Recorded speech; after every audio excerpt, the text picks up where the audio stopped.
It's a very somber and humbling feeling, knowing the power that Mother Nature has just to take something away in a split second. So much has changed in terms of how you can enjoy the land in which you live, and it's not for the best. These changes that I'm seeing in the country that I love are very disconcerting, very sad. I'm Jim Hoffman, and I'm a cameraman here in Chicago for Al Jazeera. Between us, it's tragic how increasingly often I'm having to tell these stories.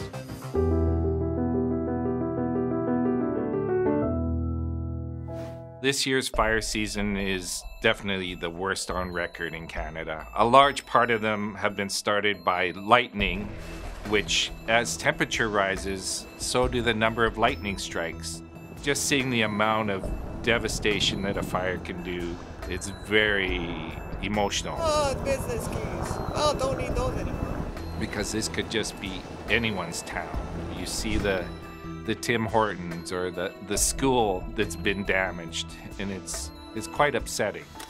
I grew up in an idyllic, truly Canadian town. In small town Alberta, in a town called Thorsby.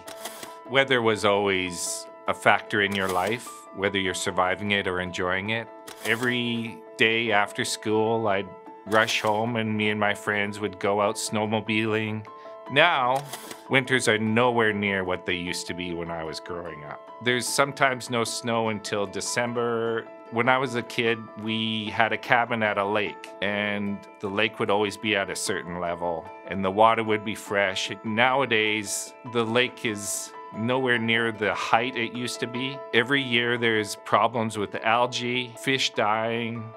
The whole lake has changed just over my lifetime.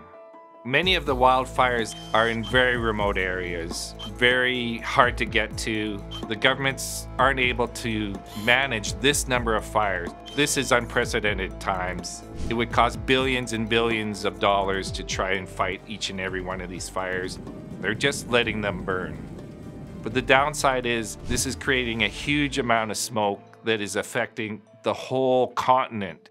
In Chicago, we had one of the worst days I've ever experienced, and I've lived in Canada where smoky days happen every summer. For the first time in my life, I experienced eyes irritated, you know, the burning kind of almost eye-watering discomfort. And you could feel your lungs trying to deal with the smoke. The fact that it's affecting major cities in Chicago, New York, Washington is probably waking up a lot of the world to how serious climate change really is affecting not just locally, but internationally.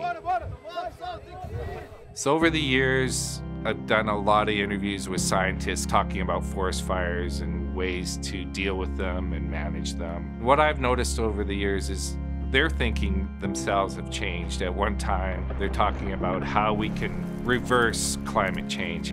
I'm hearing less and less talk about how we can stop this, but more about how we're going to have to adapt. It's a bit disconcerting when even the scientists themselves seem more pessimistic about the ability to reverse this change.